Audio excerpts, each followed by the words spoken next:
Assalamualaikum warahmatullahi wabarakatuh. Saya Nur Izzati binti Muhammad Hazani dari kelas di DPSU 3B. DSU 2020255565. Pada hari ini, kumpulan kami akan membentangkan tajuk iaitu unsur gharar dalam aktiviti jualan semasa. Bermula daripada saya akan membentangkan tentang pendahuluan dan definisi. Di dalam urusan dunia maupun urusan ukhrawi, kehidupan seorang Muslim haruslah mengikuti garis panduan yang telah ditetapkan oleh Allah yang Maha Esa. Tiada pengecualian sama ada bagi yang kuat ataupun lemah dan sebagainya. Di dalam urusan muamalat ataupun perniagaan, Islam telah meletakkan garis panduan serta peraturan yang harus diikuti dengan terang dan jelas. Kegagalan untuk mengikuti kesemua peraturan akan menyebabkan kontrak ataupun transaksi tersebut tidak sah, lalu menjadikan harta yang diperdagangkan itu haram untuk dimakan dan sebagainya. Gharar adalah satu elemen yang sentiasa wujud di dalam apa-apa jua urus niaga.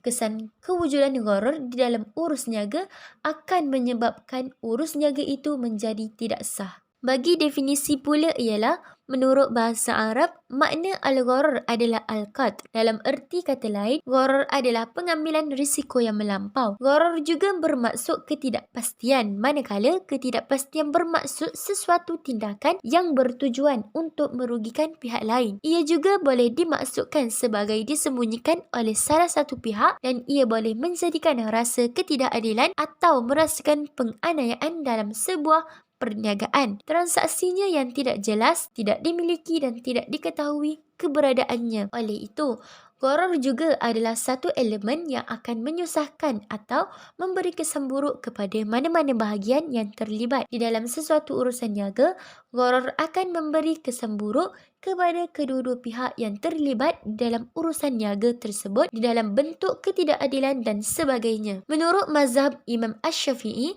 berpendapat bahawa perasaan ketidakpastian ini akan menyebabkan adanya unsur bahaya dalam perniagaan. Manakala Ibnu Qayyim pula berpendapat bahawa gharar adalah yang tidak boleh diukur penerimaannya, baik barang itu ada maupun tidak ada. Seperti menjual hamba yang melarikan diri dan unta yang liar meskipun ia wujud. Terdapat 3 makna gharar dalam bahasa Arab. Yang pertama, al-khidar yang bermaksud menipu atau memperdaya. Yang kedua, al-jah yang bermaksud tidak diketahui.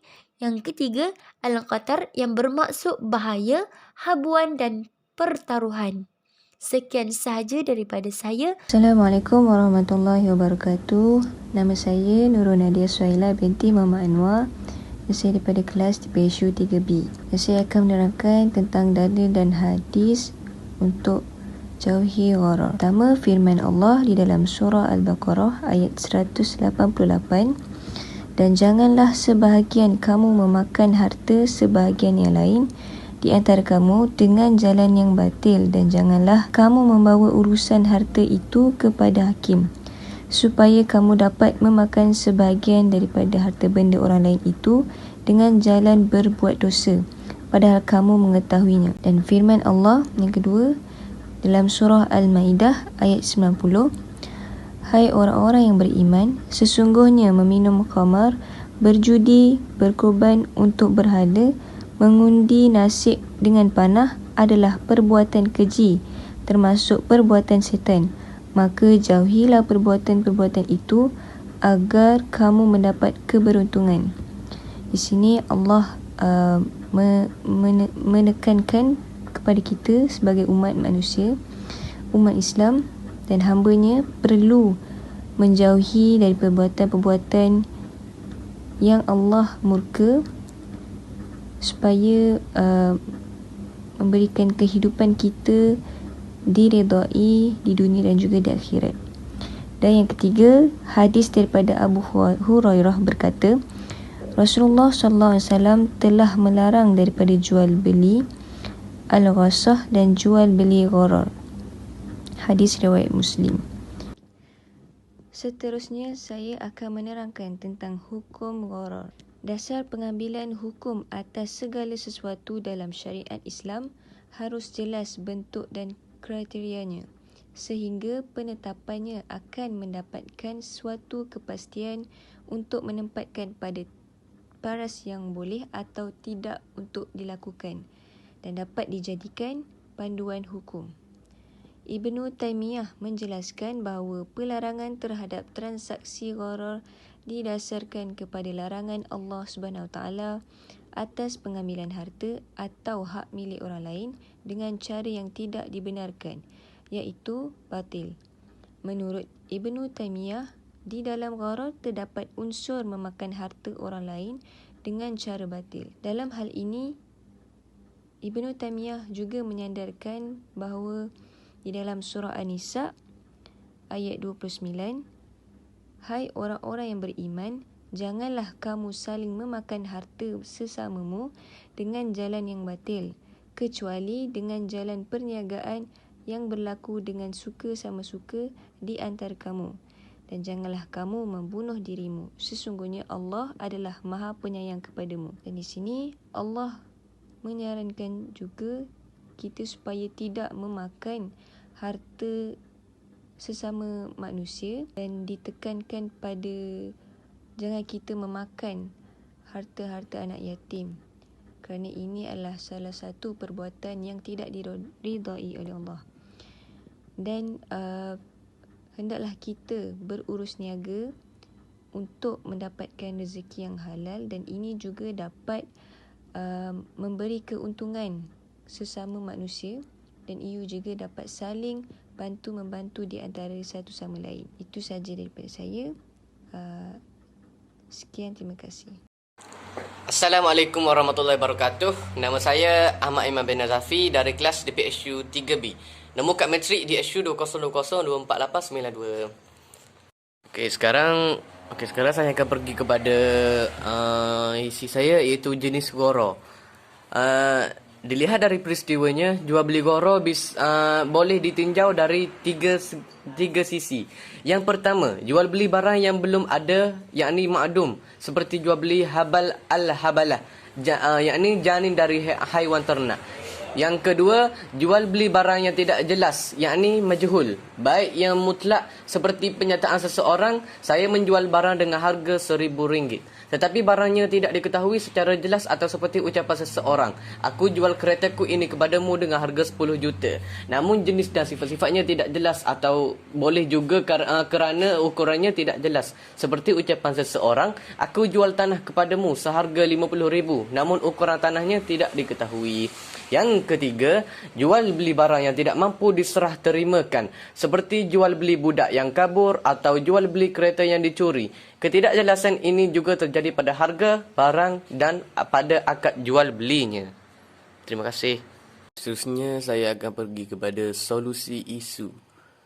Solusi isu sebagai contoh, kita boleh ambil konsep jual beli tiket penerbangan. Kaedah pembelian tiket penerbangan telah mengalami perubahan, yang mana transaksi ini boleh dilakukan secara terus ke syarikat penerbangan atau melalui ejen dengan menggunakan perkhidmatan atas talian. Dalam jual beli tiket penerbangan, istilah yang digunakan adalah e-commerce, e-business dan e-ticketing.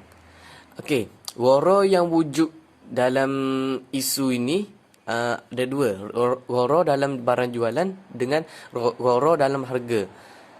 Goro dalam barang jualan adanya cas-cas yang tersembunyi, iaitu cas bagasi, cas insurans dan cas pembatalan tiket. Manakala dalam goro dalam harga pula melakukan manipulasi pada harga tiket, penawaran harga tiket yang berbeza-beza pada destinasi yang sama. Harga melambung tinggi apabila musim perayaan atau musim tertentu. Assalamualaikum warahmatullahi wabarakatuh. Nama saya Muhammad Hafiz bin Ahmad Syukri, DSU 20202469 dari kelas DPSU 3B. Saya akan membincangkan cara hindari gharar ketika menjual barangan dalam talian. Yang pertama, menjual barang yang jelas kewujudannya, seperti mana penjual mestilah memastikan barang yang dijual adalah jelas kewujudannya supaya dapat mengelakkan sebarang penipuan berlaku. Yang kedua, jual barang yang tidak terdapat aib padanya, seperti barang yang diterima daripada pembekal mestilah disemak semula. Jika terdapat aib seperti kecacatan pada barangan tersebut, ianya perlu dihantar semula kepada pembekal. Yang ketiga ataupun yang terakhir adalah menjual dengan memberi maklumat yang jelas, seperti penjual mestilah memberikan maklumat terperinci mengenai barang yang dijual untuk memudahkan pelanggan. Seterusnya adalah kesan gharar dalam kehidupan. Yang pertama, tidak akan mendapat keredaan Allah. Yang kedua, hidup dalam keadaan tidak tenteram. Yang ketiga, perniagaan tidak maju kerana tiada sokongan orang ramai. Dan yang terakhir, masyarakat memandang hina kerana mempunyai sikap yang tidak baik. Jadi kita hendaklah menjauhi gharar dalam kehidupan. Sekian, wabillahi taufiq wal hidayah. Wassalamualaikum warahmatullahi wabarakatuh. Bismillahirrahmanirrahim. Assalamualaikum warahmatullahi wabarakatuh. Nama saya Muhammad Akmal Reza bin Abdul Aziz, DHU 2020-25444 daripada kelas DPSU 3B. Okey, di sini saya akan menerangkan tentang modus operandi, iaitu yang pertama, menjual tanpa keterangan yang betul. Contoh gharar jenis ini sering berlaku dalam kes seperti menjual pakaian tanpa maklumat ukuran yang jelas, atau barang yang anda jual mempunyai spesifikasi yang tidak sesuai dengan keterangan barang yang disenaraikan dalam tawaran. Oleh itu, pastikan maklumat mengenai barang yang dijual betul dan periksa semula kelengkapan dan ketepatan barang sebelum dihantar. Untuk mengelakkan gharar jenis ini, anda mesti memeriksa keadaan barang yang anda terima dari pembekal. Sekiranya terdapat cap dalam bungkusan, anda boleh membuka atau cek terlebih dahulu, kemudian menutupnya kembali menggunakan ciri cap perniagaan anda. Dalam kes ini, jaminan halal produk haruslah dijelaskan. Yang kedua, menjual barang tanpa mencubanya terlebih dahulu. Khususnya e-commerce di dunia maya, pembeli tidak boleh mencuba item yang dipesan lebih awal, terutama untuk produk elektronik. Untuk mengelakkan gharar jenis ini, penjual mesti mengenal pasti produk terlebih dahulu sebelum menghantarnya kepada pembeli dan memberikan jaminan bahawa barang akan diganti dengan yang baru atau wang akan dikembalikan dengan syarat-syarat yang berlaku. Sementara itu, dalam sistem perbankan, produk syariah dilengkapi dengan melaksanakan kontrak atau kontrak kerjasama terlebih dahulu. Perbankan syariah dan perniagaan dalam talian syariah menegakkan keadilan dan ketulusan dalam urus niaga perniagaan mereka. Menurut Undang-Undang Perdagangan Islam, gharar harus waspada dalam setiap transaksi perniagaan sebagai risiko perdagangan untuk menghindari konflik. Untuk mengelakkan gharar jenis ini, pelaku perniagaan mesti meminimumkan potensi apabila salah satu pihak yang baik tidak mengetahui apa yang dijual kepadanya pada akhir transaksi perniagaan. Seterusnya, kesimpulan.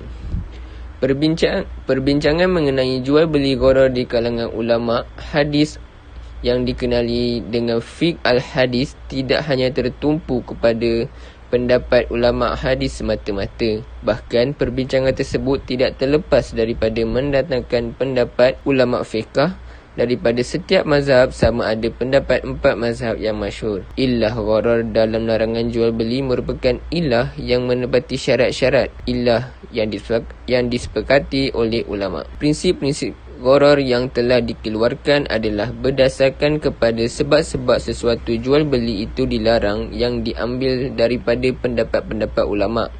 setelah dibuat kesimpulan daripada hadis-hadis gharar. Prinsip-prinsip yang dikeluarkan ini adalah untuk memastikan supaya setiap urus niaga atau jual beli yang berlaku tidak terlibat dalam gharar yang telah dilarang oleh Islam melalui hadis-hadis Nabi SAW yang sahih. Yang haram adalah haram, yang halal adalah halal. Tiada pilihan bagi umat Islam untuk memilih atau menolak, kerana itu semua adalah ketentuan Tuhan Yang Maha Esa. Harus ditolak gharar demi mencapai keredoannya, supaya hidup dirahmati dan diberkati oleh Allah Yang Maha Esa. Sekian, terima kasih.